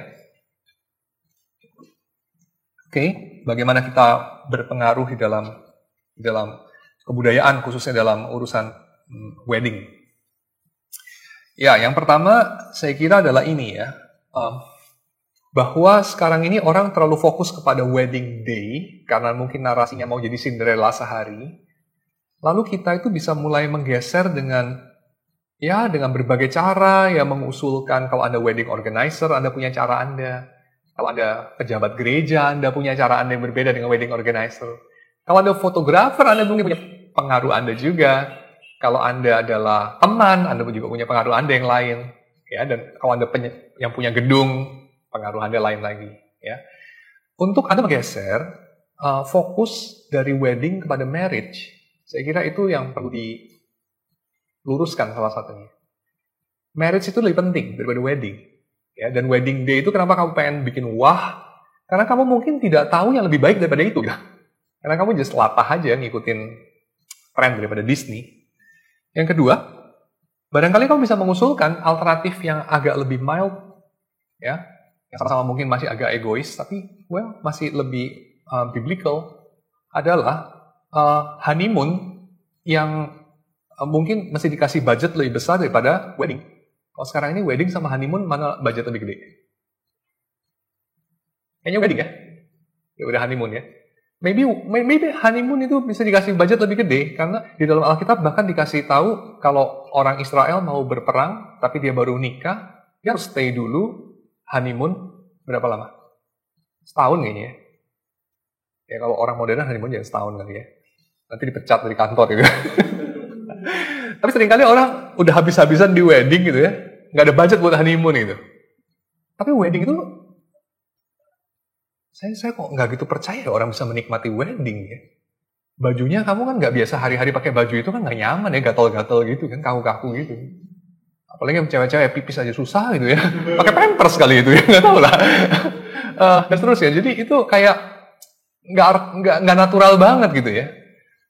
Saya nggak believe loh mereka bisa menikmati, mungkin separuh terpaksa loh ya. Dipaksa keadaan gitu ya. Tuntutan zaman, tuntutan orang tua atau whatever, gengsi maybe whatever. Dan maybe ya bisa kasih budget honeymoon lebih besar lah ya, saya kira itu lebih biblical gitu. Lalu fokus kepada relasi orang ya, darah dan daging itu lebih penting lah daripada gengsi. Tapi kita ini kan seringkali jadi orang-orang aneh ya. Kalau kita dihina sama orang yang kurang berarti sama kita dihina sama orang yang sebenarnya kita juga nggak suka-suka banget sama orang itu masih ngefek gitu, aneh banget kan? Kalau kita dipuji sama orang yang kita nggak kenal, kita kayaknya quite seneng. Padahal, ya, apa artinya sebenarnya ya? Mungkin pujinya juga basa-basi kan? Kita ini seringkali bodoh. Jadi kita invest sama hal yang bodoh ya. Oke. Lalu mentoring. Since marriage itu lebih pelik daripada wedding ya, walaupun wedding itu seringkali lebih sakit kepala daripada marriage itu ya. Kalau marriage itu kan kesannya kayak just sekarang lu stuck sama gue gitu ya. Lu nggak bakal bisa kemana-mana anyway gitu kan. Jadi kayaknya marriage itu kayaknya rada cincai nggak apa-apa gitu ya. Tapi kayaknya saya rasa itu salah gitu ya, salah justru. Karena apa? Karena kalau kita melakukan sesuatu yang terbaik karena terpaksa, itu mental budak. Ya, mental budak. Orang merdeka itu melakukan yang terbaik karena terpaksa. Tapi karena justru ada pilihan lain gitu. Kamu bisa bikin marriage kamu sucks bagi orang lain, tapi kamu nggak bikin begitu. Itu namanya kamu mental orang bebas. Tapi kalau wedding, kamu nggak bisa bikin wedding kamu sucks ya, jelek gitu weddingnya. Karena takut dihina gitu. Ya, itu mental budak ya, diperbudak sama citra ya. Diperbudak omongan orang lain yang nggak dikenal anyway gitu. So, saya kira itu banyak omong kosong ya. Nah, tapi kalau marriage yang mau dipentingkan, seperti juga kamu kalau mau mendirikan bisnis, kamu kan undang konsultan ya. Kamu research, well research gitu. Kamu mau investasi duit itu well research. Gak ada kan? Lihat proposal. Ini ROI-nya 60%, terus dia percaya langsung dia invest 100 triliun. Gak ada orang gitu kan? Dia due diligence dikerjain kan? Periksa dulu kan fundamental perusahaan itu lah, apa segala macam ya. Terdaftarnya gimana, izinnya, apanya, reputasinya, semua diselidiki semua kan. Ini kan langsung percaya. Dia pelajari dulu setahun 2 tahun. Nah, marriage itu kamu invest seluruh hidup. Kamu research nggak? Well research nggak kamu? Marriage kamu itu. Nah, kalau kamu well research, melibatkan orang lain nggak? Kalau bisnis saja melibatkan orang lain, marriage melibatkan orang lain nggak? Nah, orang lain di sini apa? Kalau di dalam gereja, orang lain udah lebih lama nikah gitu. Orang-orang yang udah nikahnya 10 tahun, 20 tahun, 30 tahun, ya, yang banyak pengalaman lah. Pernah sharing-sharing nggak? Mungkin enggak gitu ya. Nah, itu boleh gitu. Saya pernah menjumpai ada acara konon ya, cuma ceritain karena saya juga nggak suka sih datang acara gitu-gitu ya. Ada kayak bridal shower atau apalah gitu. Jadi instead of bachelor party dan apalah segala macam, mereka bikin acara itu kayak kumpulin di gereja itu yang cewek-cewek itu ya, istri-istri yang sudah berpengalaman ya, udah nikah 40 tahun, 50 tahun, dan juga yang muda-muda juga sih. Lalu di situ mereka ngobrol sharing sama yang mau menikah, yang cewek. Ini kan yang cowok gitu ya, yang cowok juga sama. Mereka ngobrol-ngobrol sama bapak yang udah nikah 10 tahun, 15 tahun, 20 gitu ya. Lalu tirai di sana gitu. Jadi saya kira ya kita mau buka showroom mobil aja well research ya, buka Indomaret aja well research, apalagi mau kawin gitu. Seumur hidup loh. Buka Indomaret nggak untuk tutup aja gitu kan. Kawin lalu di tengah jalan macet gimana? Tutup gitu, pindah lokasi. Mungkin begitu kita pikir kan. Makanya well research gitu, well research. Kalau buka Indomaret aja well research, apalagi kawin. Ya, dan itu melibatkan Tuhan kasih banyak mentor di gereja, orang yang sudah lebih bijaksana, yang udah ngalamin. Ya, saya kira itu cara kita gereja untuk merubah iklim wedding, dan beberapa gereja di Gary saya kira sudah melakukannya loh. Itu satu hal yang baik. Lalu juga of course bisnis. Core bisnis dari Gary education gitu ya. Education. Gila kita ini kurikulum mau kawin aja 8 kali dulu. Apa dulu? Konseling lagi dan apa segala macam ya. Education. Ya. Tapi itu pun kita tahu lah ya. Seringkali cuma jadi teori yang nggak terlalu menolong juga. Tapi apalagi kalau nggak dilakukan lebih buruk lagi mungkin. So itu ya. Oke, lalu saya mungkin baca sedikit 1-2 poin dari book linknya dia ya. We are what we celebrate. Jadi kamu itu celebrate apa dalam hidupmu? Itulah diri kamu. Kamu celebrate apa? Tentu banyak celebration modern yang di Alkitab nggak ada ya. Di antaranya celebration birthday, ya, hari lahir. Hari lahir dirayakan itu di Alkitab nggak ada sih. Itu bukan di seorang Kristen ya. Tapi bukan berarti bahwa nggak boleh lo birthday nggak boleh, nggak juga sih. Walaupun saya juga nggak terlalu antusias juga, tapi ya oke. Kita tahu bahwa menata hari-hari, ya menata holy days, selain menata working days, itu sesuatu yang penting karena yang disucikan oleh Tuhan, ya yang yang di set apart oleh Tuhan itu bukan hanya tempat ya, tempat ini, tempat itu, atau umat ya, umat ini, umat itu, tapi juga waktu. Dan kita tahu bahwa di dalam Alkitab khususnya ada hari-hari yang dikhususkan itu, ya Sabat, ya. Lalu kemudian kalau di antara orang Israel kan ada hari-hari perayaan yang lain, ya, Pentakosta, ya ada macam Pondok Daun dan seterusnya. Nah kita salah satunya itu orang sekuler itu adalah pernikahan gitu. Hari pernikahan itu kita khususkan, ya kita sakralkan. Ini hari kita menikah. Nah itu kita bisa maknai. Kita maknai sebagai apa? Seringkali orang maknai sebagai ini. Ini adalah pilihan individu saya. Ini adalah hidup saya. Ini hari saya. Jadi sangat egosentris, ya sangat egosentris.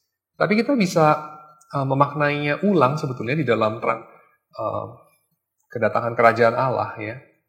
Yaitu mungkin nggak harus diartikan sebagai inilah hari saya gitu. Tapi ini adalah bagian daripada penyediaan Tuhan bagi kita semua.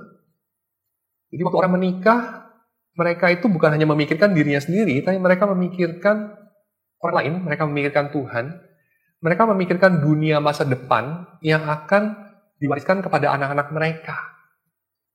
Jadi mereka memikirkan bukan diri mereka sendiri. Saya kira itu beautiful. Ya. Itu mungkin bisa menjadi satu cara yang lebih Kristiani untuk kita merestrukturisasi praktik pernikahan kita. Ya. Seringkali kalau orang menikah itu kan jadi ratu dan raja sehari gitu ya. Tapi maybe that ain't necessarily so, karena kita tiap hari juga raja. Kita ini anak raja, woy, ya.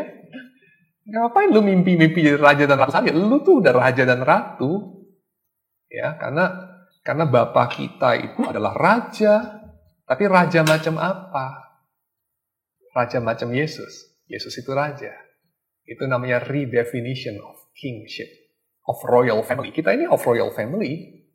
Ya, darah biru kita ini, aristokrat. Ya, jangan menghina dirimu sendiri. Tapi aristokrasi macam apa?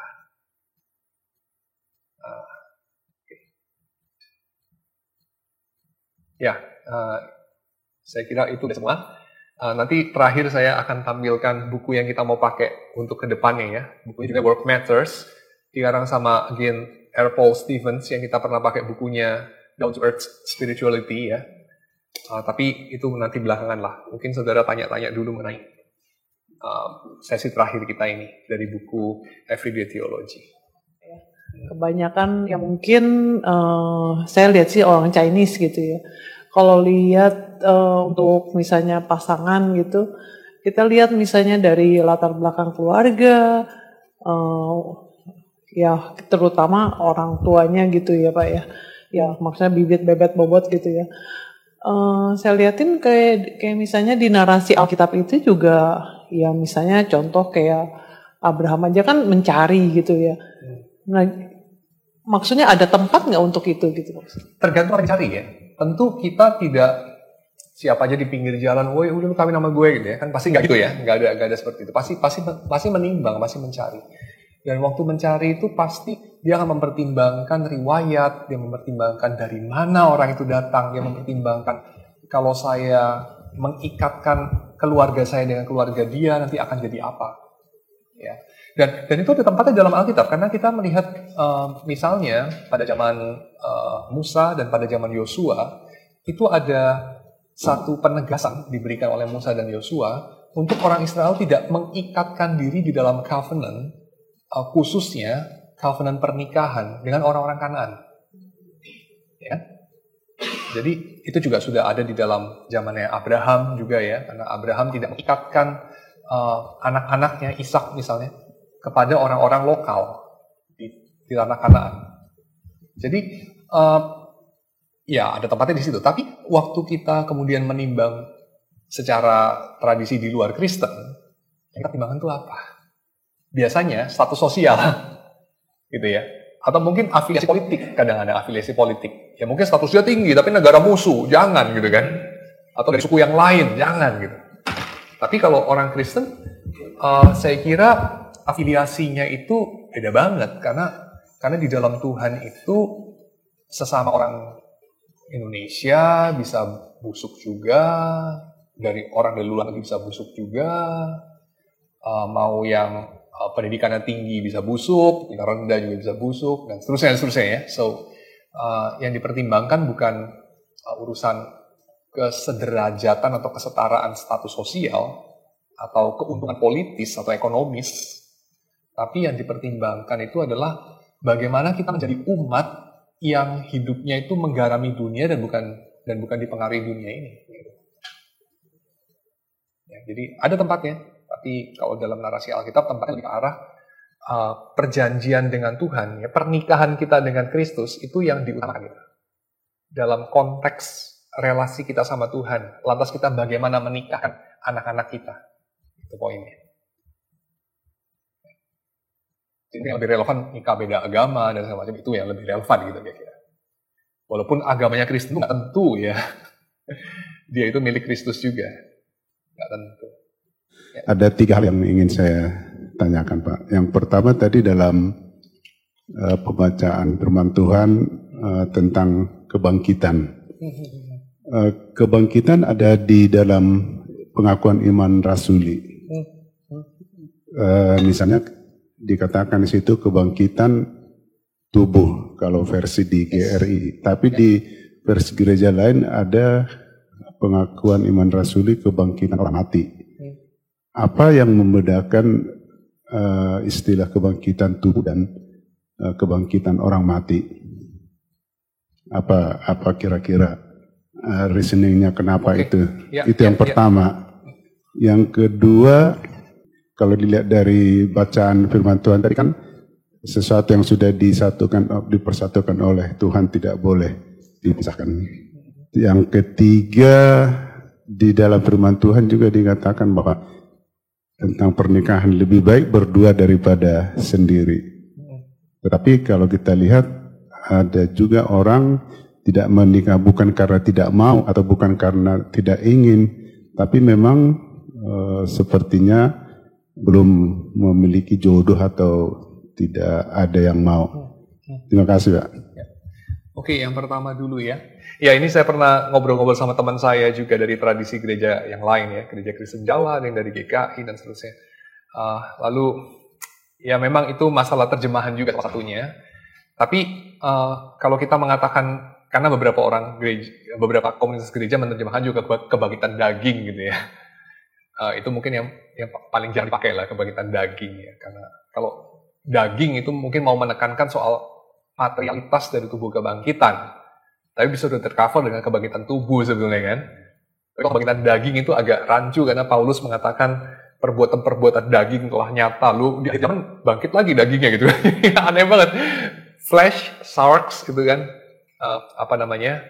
Biasanya penggunaannya negatif gitu. Lalu kemudian lu kok bangkit lagi di hari akhir gitu. So biasanya itu nggak pakai daging. Tapi pakai tubuh ya.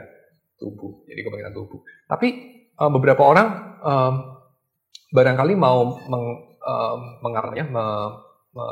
mengadopsi sesuatu yang lebih nggak kontroversial karena beberapa orang itu melihat kebangkitan tubuh ini kok seperti kurang menekankan kesatuan daripada manusia itu. Karena yang bangkit kan nggak hanya tubuhnya, yang bangkit juga jiwanya. Ya, so ya kebangkitan dari antara orang mati lah begitu. Biasanya begitu, jadi supaya lebih inklusif lah gitu ya. Kalau daging ya sudah lah, kayak daging kontroversial banget gitu. Ya udah tubuh. Tapi tubuh kayaknya kok cuma baru separuh gitu ya. Jiwanya nggak disebut ya, dari antara orang mati atau kebangkitan orang mati. Resurrection of the dead juga sih dalam bahasa Inggris kan. Gitu. Tapi maksudnya kan bodily resurrection, mau menekankan anti-platonis gitu. Nggak cuma jiwanya tapi tubuhnya. Nah, oke. Tapi kira-kira kita ngerti lah, kurang lebih seperti itu.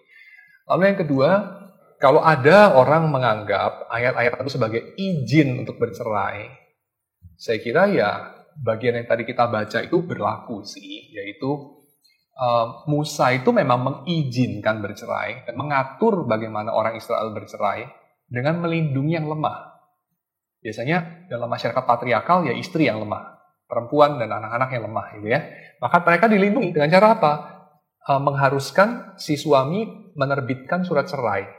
Nah, surat cerai itu membebaskan istri dari tuduhan berzina. Membebaskan istri dari tuduhan bahwa dia itu masih terikat perkawinan. Ya. Jadi kasih surat cerai. Ini bukan untuk istri yang berzina loh. Karena kalau berzina hukumannya dirajam gitu ya. Tapi demikian juga dengan suaminya gitu ya. Dan seterusnya. So, dengan adanya surat cerai, itu satu ketetapan hukum yang kompromis. Karena kekerasan hatimu, itu kan kompromis ya. Yang idealnya enggak, Tuhan tidak menyukai itu. Tapi itu lesser evil. Gitu. Karena greater evil-nya adalah si istrinya udah dibuang sama suaminya, dituduh lagi gitu. Lalu nggak laku kawin lagi gitu. Lalu suaminya kawin lagi, istrinya nggak bisa kawin lagi. Itu kan jadi greater evil. Jadi lesser evil-nya biar even ya udah, kamu memang di dalam dosa ya mungkin nggak bisa untuk menjadi lebih baik dengan tetap menikah, ya oke lah cerai. Tapi si istrinya harus dikasih surat cerai. Supaya dalam masyarakat patriarkal yang tidak adil sama perempuan itu, si istri ini masih bisa menikah lagi. Seperti itu. Dalam hukum Musa ya, dalam kekerasan hatimu. Tapi kemudian dalam analisa Yesus yang lebih substansial, yang lebih seharusnya seperti apa, ya itu adalah kalau dia menikah lagi, dia hidup dalam dosa, semacam itu. Tapi again, antara yang seharusnya sama yang di dalam kelemahan kita dapat lakukan, itu masih ada dua hal. Ya, itu masih diseimbangkan juga. Lalu kemudian yang terakhir saya mau komen, kita seringkali sebagai orang luar itu kan memang lebih gampang ngomong idealnya supaya orang lain lakukan gitu ya. Tapi kita juga perlu untuk punya belas kasihan gitu dan juga empati terhadap kesulitan orang lain. Saya nggak bilang ini hanya kesulitan daripada pihak cowok ya, kalau dalam hal tokoh yang tadi ya. Tapi juga kesulitan dari pihak cewek gitu. Jadi ada banyak kesulitan lah. Kita ini sama-sama orang berdosa yang hidup tidak begitu mudah juga melakukan hukum Tuhan. Jadi kita perlu untuk bertanya pada diri sendiri, instead of saya kasih condemnation, saya doain nggak sih gitu? Ya, pernah kita doain nggak? Kita pernah secara pribadi doain dia? Oh enggak. Kalau kita hanya kasih analisa, kita kasih condemnation, ya saya kira itu mungkin hanya untuk tahu lah untuk apa ya. Saya juga nggak kasih judgement untuk apa. Tapi itu nggak baik lah, menurut saya nggak baik. Ya, mungkin lebih baik kita mendoakan saja. Walaupun tentu yang salah harus bilang salah, yang benar harus bilang benar. Itu aja sih. Ya, tapi saya kira hati nurani orang sudah cukuplah untuk menjadi saksi. Ya, hati nurani masing-masing. Ya. Okay. So, yang ketiga tadi adalah mengenai memang de facto-nya orang menikah itu lebih mayoritas ketimbang tidak sih ya. Orang tidak menikah itu lebih sedikit orang memang. Tapi Yesus tidak pernah bilang tidak menikah itu jahat ya. Dia bagi 3 kategori. Orang yang tidak menikah karena memang dia sendiri tidak mungkin untuk itu. Karena dari lahir cacat gitu ya, tidak bisa menikah ya. Yang dari lahir cacat ini bisa macam-macam ya. Deformasi daripada alat reproduksi, bisa jadi mungkin punya kelamin ganda atau whatever, ya tidak punya kelamin, atau mungkin saya nggak tahu ya, secara psikologis beberapa orang mau mengatakan bahwa ada case yang namanya aseksualitas ya. Jadi katanya 10% kira-kira orang itu aseksual, mungkin dia terlalu rasional atau whatever, jadi tidak ada ketertarikan seksual sih. Dia bukan homoseksual, dia aseksual. Jadi simply ya nggak tertarik aja sama pernikahan. So, ya nggak tahu ya, saya juga bukan psikolog ya, saya juga nggak punya training dalam bidang itu. So, itu golongan yang pertama. Dari lahir tidak ada kemungkinan menikah. Yang kedua, orang lain bikin dia begitu. Nah, orang lain bikin dia begitu ini secara tradisional biasanya adalah dalam kasus dia dikebiri. Mungkin mau jadi pejabat kerajaan, mungkin karena kejahatan ya, orang melakukan serangan terhadap organ reproduksi, dan seterusnya. Jadi orang lain bikin dia begitu. Atau mungkin juga orang lain bikin dia begitu itu bisa jadi secara sosial. Yaitu apa? Yaitu dia didiskriminasi. Sehingga dia kemudian tidak bisa menikah. Karena misalnya, dia tinggal seperti Ruth misalnya ya. Dia tinggal di antara orang Israel. Lalu misalnya orang Israel itu tidak boleh kawin sama orang Moab karena mereka berantem gitu ya. Mereka musuh politik. Tapi Ruth itu juga janji sama Naomi untuk menemani. So, maybe chances dia nggak akan menikah gitu. Semacam itu. Jadi orang lain bikin dia begitu. Atau dia merawat orang tua yang sakit, dan seterusnya. Sehingga lewat masa pernikahannya, maksudnya dia nggak laku lagi, dia tua gitu ya. Bisa jadi begitu. Atau whatever yang lain. So, karena orang lain. Tapi ada juga yang ketiga. Dari lahir dia memang bisa menikah. Orang lain tidak bikin apa-apa supaya dia tidak bisa menikah. Tapi dia tidak menikah. Karena demi kerajaan Allah. Nah ini seringkali orang-orang Roma Katolik mengatakan ya Romo-Romo itu begitu ya. Suster juga begitu. Jadi suster dan Romo itu ya idealnya bukan tidak menikah karena nggak laku ya. Udah jelek ya. Orangnya pribadi tidak menyenangkan, nggak laku ya. Lalu jadi suster aja gitu. Nggak kayak begitu ya. Itu sama kayak kamu kasih Tuhan persembahan barang sisa gitu kan. Nggak kayak gitu. Ya, justru kasih Tuhan itu sesuatu yang functional gitu.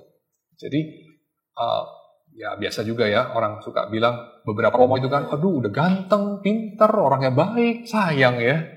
Dia menikah sama Kristus kan. Nggak nikah dia jadinya. Itu satu hal yang golongan ketiga. Dan itu saya kira sangat mulia ya. Saya sangat mengagumi orang-orang seperti itu. Di kerajaan Allah mereka tidak menikah. Tentu bukan panggilan setiap orang. Ya, bukan panggilan setiap orang. Karena kalau semua orang kayak begitu ya habislah kita Kristen ya. Satu generasi lenyap semua. Kayak Checkers ya habis punah kita. Tapi saya kira kalau ada orang-orang yang dedicate dia punya hidup untuk tidak menikah ya. Orang Protestan juga ada loh. Jadi orang yang memang selibat walaupun dia bukan Katolik ada di Protestan ya. Kalau nggak salah Gerald Bray salah satu dia. Lalu juga ada orang-orang yang lain. Fine. Saya kira itu satu persembahan yang Tuhan juga bisa terima. Ya. Dan mungkin dengan cara itu kan dia bisa melayani Tuhan lebih banyak gitu. Ya, saya sering ngomong, wah kalau orang Katolik itu Romo-Romo tulis buku tebel-tebel ya. Nggak kawin sih. Tebel-tebel dia tulis buku ya. Produktif banget dia. Semacam itu. Ya, tapi ya oke, itu nggak excuse juga sih ya. Karl Barth menikah bukunya lebih tebel lagi ya. Kalau nggak nikah lebih tebel lagi. Oke. Dari definisi pernikahan itu Pak ya tadi, memikirkan orang lain. Buku itu mengatakan apa contoh-contoh aktualnya? Misalnya, dia bilang biasanya orang yang menikah itu dalam hari pernikahan ya, mereka dilayani kan, disupirin, mereka diberesin, mereka punya baju ya, karena dia ratu sehari kan, ratu yang dilayani gitu, dan juga raja yang dilayani, diperhatikan. Pokoknya dia rajanya, dia ratunya gitu, means dia melayani. Tapi dia dilayani. Tapi kalau kita lihat Yesus itu rajanya, dia melayani gitu. Jadi dia bilang, maybe bisa juga dicoba dalam liturgi pernikahan itu. Dia melayani. Tapi tentu ini open banget gitu ya. Kita berkebiasaan gitu ya. Ya contohnya mungkin dia jadi penerima tamu misalnya. Atau dia bawain makanan atau apa gitu, entahlah. Ya tapi of course ini bukan sesuatu yang sifatnya harus. Ini open new possibilities dari sini. Dan juga pernikahan itu sendiri sih ya. Jadi orang kalau menikah, itu dia mikir bukan untuk bagaimana dia disenangkan, tapi mikir bagaimana dia menjadi berkat bagi orang lain. Jadi melalui pernikahan dia, melalui wedding dia setidaknya, dia itu berpikir bagaimana wedding day dia itu menjadi berkat bagi yang datang. Misalnya saudara-saudara saya ini banyak yang belum Kristen, ya mungkin masih Buddhis atau apa. Kalau dibawa ke gereja dengar kabar Injil kan ada baik juga gitu ya. Bisa menyaksikan wedding Kristen itu kan satu hal yang mungkin mereka tidak menyaksikan yang kualitasnya bagus, jadi oke lah kita bikin yang kualitasnya bagus. Misalnya gitu. Lalu kalau mikir berkat mungkin ya mikir bukan nawar fotografer yang paling murah gitu ya, sampai habis-habisan fotografernya hampir semi volunteer gitu ya. Mungkin enggak, tapi kasih generosity gitu lah ya. Maksudnya kayak fotografer memang hidup dari situ ya. Ya lu juga lu punya jas itu 400 juta ya, lu bayar fotografer cuman 4 juta ya, kayaknya pelit banget gitu ya. Kasih 40 lah gitu ya, nggak beda banyak ya, just lu 200 juta ya cukup gitu misalnya. Ya. So itu kan kayak bikin orang lain gitu ya. Jadi dan saya kira itu paradigma yang di dalam perayaan-perayaan Israel itu dilakukan. Waktu mereka merayakan Sabat, mereka merayakan Pentakosta, mereka merayakan Pondok Daun, itu adalah hari untuk mengantar makanan, itu hari untuk semuanya happy. Bahkan termasuk hewan tuh. Sapi aja libur nggak kerja di hari itu. Dia boleh istirahat di hari Sabat, di hari Paskah, di hari Pentakosta, Pondok Daun. Dan orang-orang miskin yang tadinya itu nggak ada makan daging, hari itu makan daging. Nggak makan kue, hari itu makan kue. Ada waktu di mana segala makhluk itu beristirahat dan happy. Semacam itu. Nah kita waktu menikah ada nuansa itu enggak? Atau semuanya untuk saya gitu ya. Sampai gereja dibikin susah gitu ya. Fotografer dibikin susah, tukang parkir dimarah-marah gitu ya. Yang punya gedung dimaki-maki, lu gimana punya gedung, yang punya catering jadi tegang gitu kan. Ini gimana sih? Mestinya slidernya ini berdaun 3, ini daunnya cuma 2 gitu kan.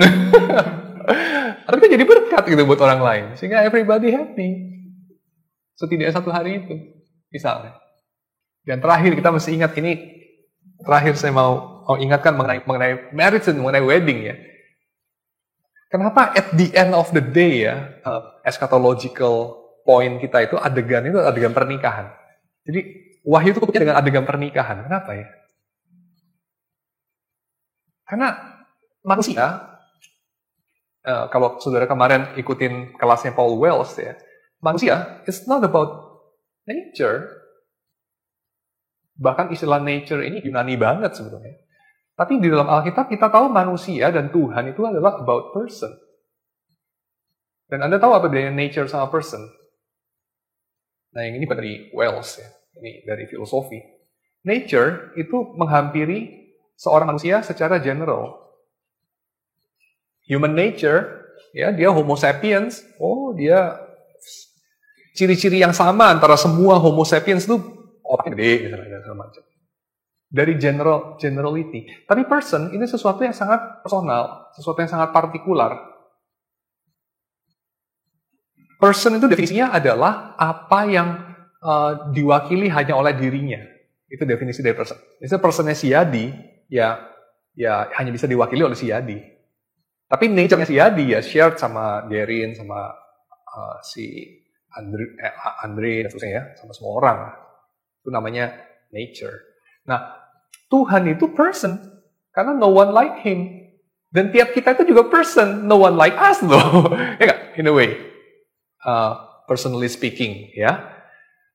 Dan kalau kita itu person, kira-kira entail apa ya? Buntutnya apa kalau kita itu person? Kalau kita itu person, maka kita itu bukan sistem input-output. Kalau kita adalah benda-benda ya, barangkali kita tuh dihitung dari input-output, yaitu productivity diantaranya. Ya, productivity, power, prestige mungkin, dan seterusnya. Seberapa kamu punya influence, dan segala macam. Tapi kalau kita person, it's about relation.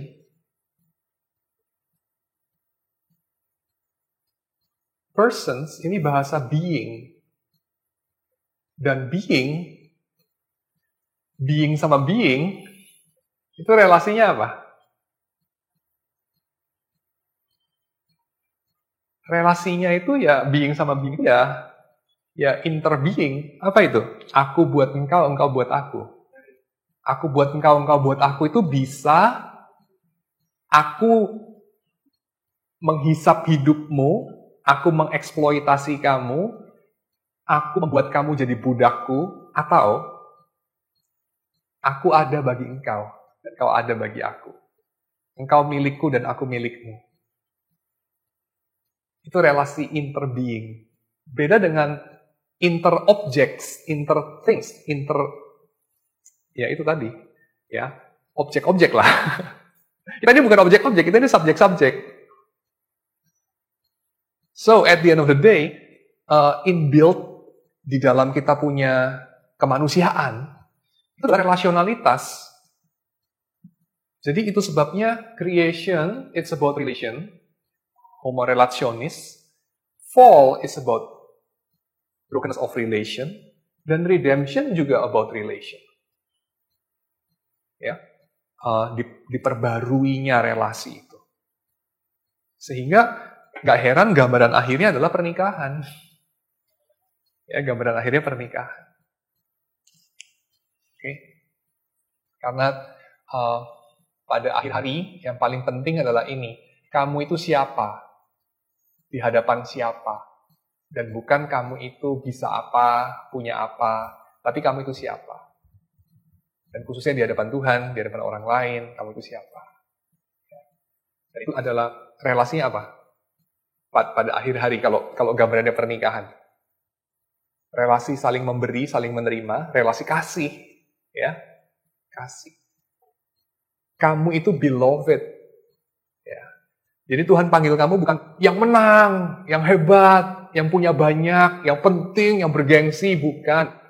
Tuhan memanggil kamu ini. My beloved. That's you. You are loved, therefore you are. Oh ya, saya ada janji mau kenalin buku yang Work Matters ya.